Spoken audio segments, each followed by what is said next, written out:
Hi, Mayumi.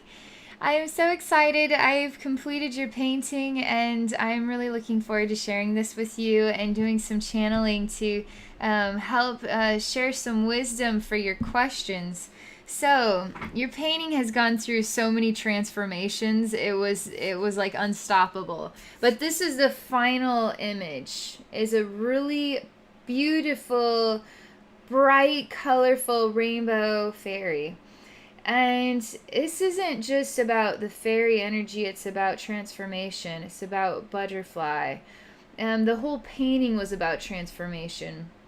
As you can see, we have sort of a garden here. She's sort of standing in a garden and really showing off her inner child energy, her cute the sunlight, the sunflower, the that bright energy coming from her heart, really intense, vibrant fairy wings, butterfly wings. So when I started painting this started as just a garden scene, and it was so pretty. It was sort of like a cream colored base, and then some really pretty red, sort of like weaving vines, and then really beautiful sort of grass shoots. You can kind of see them even. Um, because the course of our lives imprints those memories upon us, so the course of the painting imprints all of the wisdom in the final image too. And so after I painted this beautiful garden, I was like, man, I'm gonna have to somehow I'm supposed to paint a spiritual reflection in this garden, and I don't even know where to begin. And so the second time I sat down to work on this, suddenly it was like, my gosh, the garden is like a giant forest. I'm a little person. And I suddenly knew I was painting a fairy, which I'd never painted a fairy before. So I started painting a fairy in that garden, in the old garden, all right? Because the garden is not the same garden anymore. So I started painting that fairy, and everything just felt awkward. It felt the wings were not the right size. It felt like one wing was bigger than the other wing, and the image of the fairy was not coming out, and it was not balanced, and it was just a kind of like I wanted it to be more beautiful than this.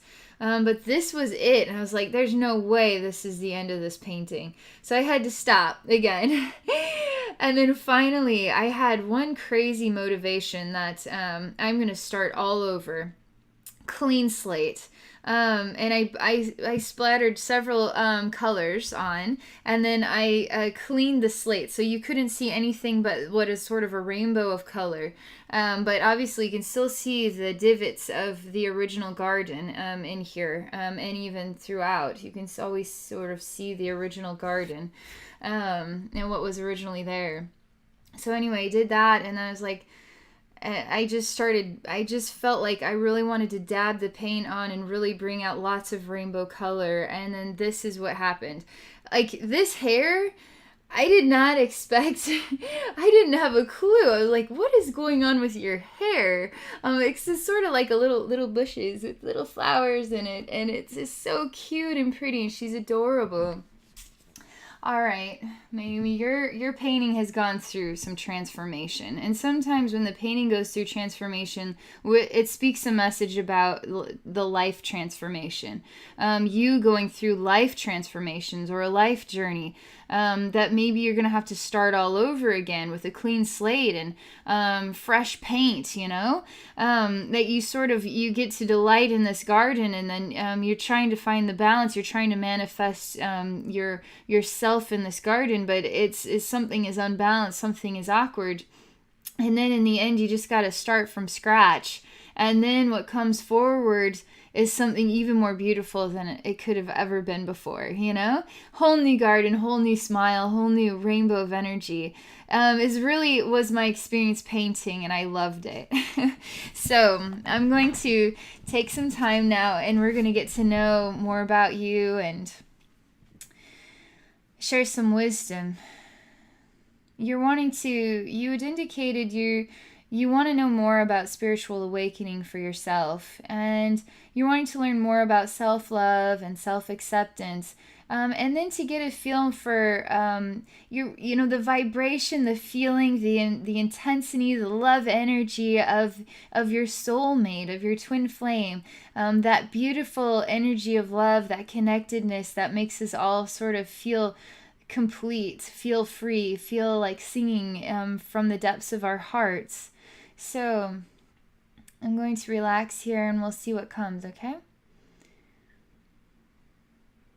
So I really am a very tiny little being, and I'm sort of creeping, not flying. I'm on my feet, tiptoeing through really tall grasses, and sort of looking around this really tall grasses like a jungle in here. It's mysterious. I don't know what's going to be on the other side of these grasses. And the flowers themselves look like trees. It's really crazy. There's some sort of very unusual flower, and it's growing kind of in a twisty like this, and has a huge fat like head piece on it. It's yellow. It's really thick. Has sort of, it's kind of reminds me of this for some reason. It looks like this. On If you were to look it down from the above, it has yellow flower petals. Like this is a big fat yellow centerpiece. For this fairy, it would weigh like 20 pounds or something. For us, it would just be a normal flower, just be light as air. So we're walking towards it. It's mystical. It's magical. The stemmy leaves that are growing off of it, it's like a one of a kind flower. It's not of this world. It's enchanting. It's sort of secret garden kind of energy about it. It's sort of like, wow, could it be real? It's too extraordinary to be real. That's what this is like. I am tiny little feet tiptoeing. Like, who's gonna hear you? But she's tiptoeing to this magical, majestic flower.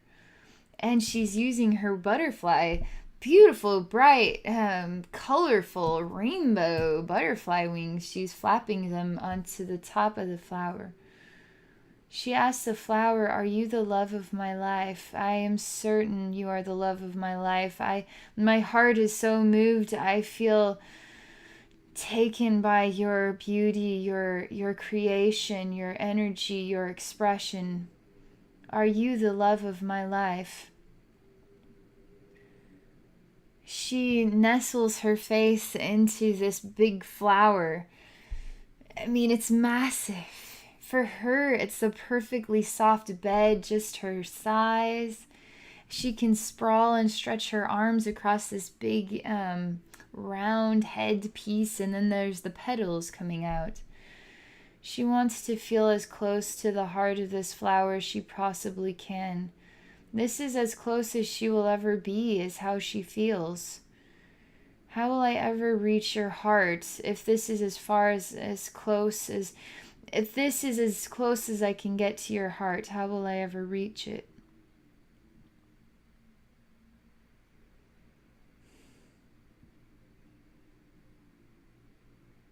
There are contemplations taking place in her mind.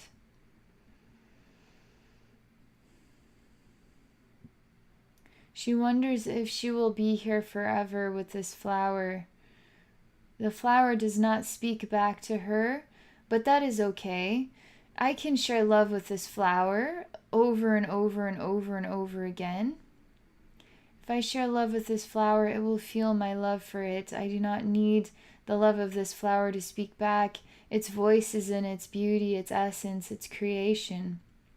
But there's something not quite balanced about this. There's something lacking about this intimate connection, because the reality is it's a flower and she is a fairy. And true love comes when the fairy finds another fairy. The flower is a beautiful, majestic part of this garden. It's enchanting. It is no surprise you would fall in love with this flower. But it's also no surprise that there would be a bewildering feeling that the balance was not quite right in this connection, in this relationship. eventually she knows that if she is to find true love, she will have to go hunting again, go back out on the search, see what's in the other side of the tall grasses, right? Or maybe she could fly this time. She has not left the flower yet. When she looks at the flower, she sees sunlight. She sees sunshine, and she loves the way sunshine makes her feel. She feels warm inside. The flower reminds her of sunshine. So she is going to stay a little while longer. There are other ways to enjoy love that is different, she says. I will enjoy that this flower reminds me of things that I love. So she does. She is staying.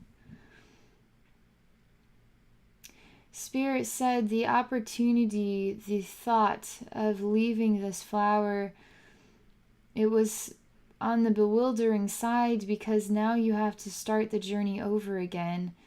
And that will require effort or work or a need to be an explorer again. And the reality is there is balance, there is love, there is joy, but is it the deeper love that your heart is longing for?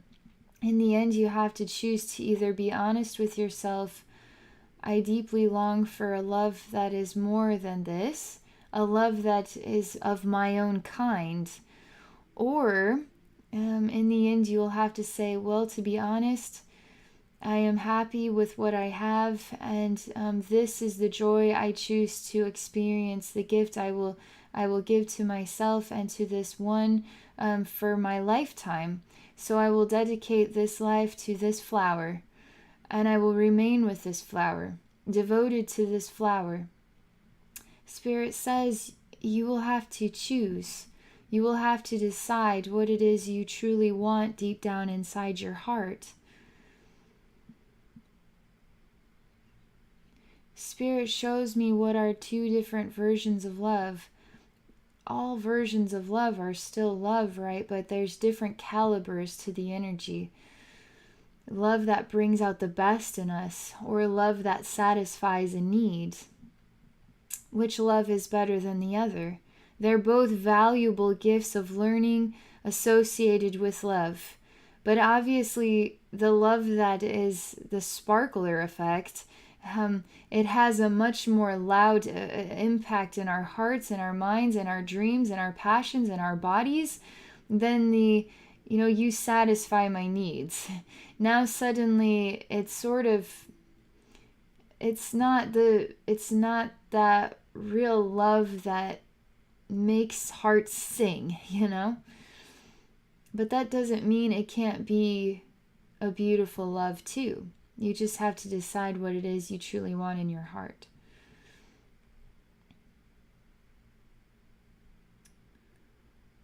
So she is daydreaming on this flower. She is daydreaming about possibly going off and exploring what else is out there. As she is doing this, she feels like the world is a much bigger, more perplexing place than it was before. Where would I even begin? Maybe I should start at this waterfall. Maybe I will find one of my own kind there. But the waterfall is just a mirage, it's just a thought, it's just an idea. We don't even know where this waterfall is, where there might be others of your kind. There's just a longing to just have this appear magically. So there's really no effort in attaining that one and when discovering that one. It's just I long for that one to just appear. The scene quickly changes. There's a woman's hand that is rested down by her side. She is standing up. She is looking out of a window that's sort of arched. It looks like she's on the inside of a stone castle. There's kind of a fairy tale aspect to it. She's taking a deep breath and then exhaling. It's kind of like a Rapunzel type of feel to it. She's looking out her window and waiting for her Prince Charming to arrive. How long does it take to grow really long Rapunzel hair?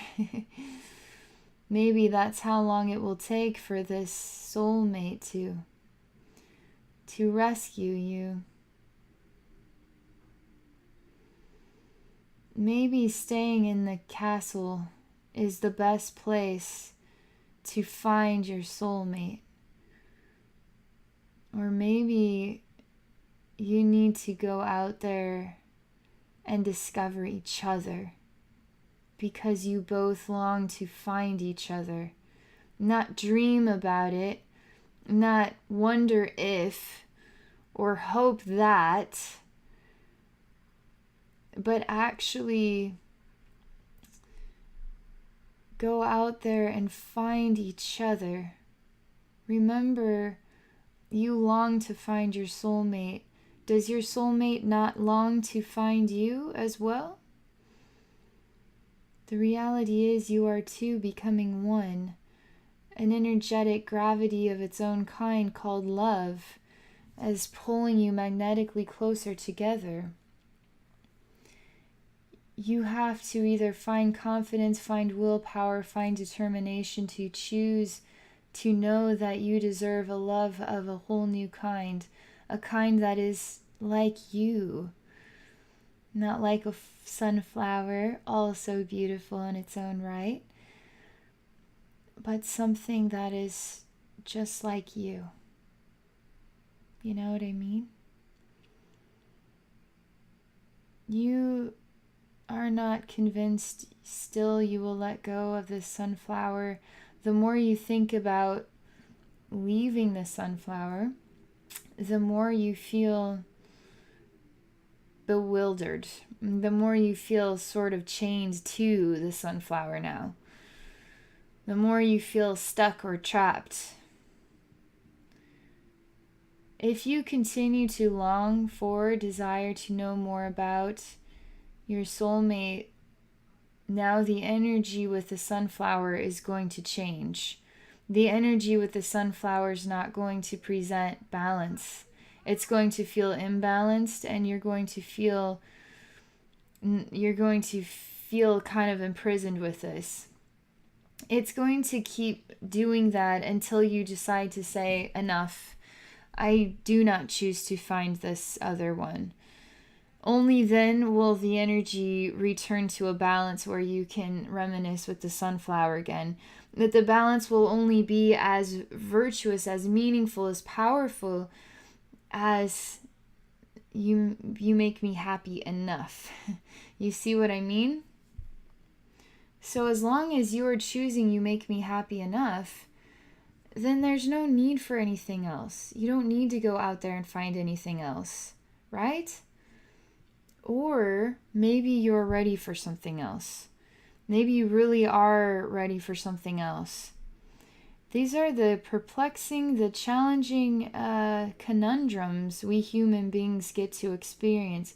The only reason they're difficult is because human beings need to work on acceptance and letting go and celebrating love, each other, loving each other. You know, allowing the freedom of love to just come and go as it needs to, as the soul longs or yearns for that next thing, without hesitation. There's something about having the freedom to just follow your heart. If we lived in a world where it was easy to just follow your heart, then you would have already followed your heart already. You know what I mean? But we don't live in a world where it's easy to follow your heart. It feels complicated. It feels difficult. It feels like a bad idea. It feels like I can't accomplish this without ... confidence or money or a better position in life, whatever it might be. But in the end, that's just all the mind telling you, trapping you, imprisoning you, not allowing you the freedom to just go get what you want and know that that is there waiting for you, looking for you as well. It's going to take courage. It's going to take confidence. It's going to take a change of pace. Can you do it? Do you want to do it? It's for you to decide. That's the exciting part about life. You are this. You are this sweet inner child, adorable butterfly, curious in the garden, reminiscing with the sunflower, right? Sunflowers in your heart, right? These are just thoughts to contemplate on your journey through the garden of life. Yeah? So, maybe this was wonderful, a total treat for me. You have a beautiful singing heart, and it was very fun to have this experience to do this painting for you, which was such a journey of its own kind. And I'm very honored to get to share this message and this gift with you in your life. I just wish you all the best, and I really, truly hope from the bottom of my heart that all of your dreams come true. So I thank you again, and I wish you a wonderful day.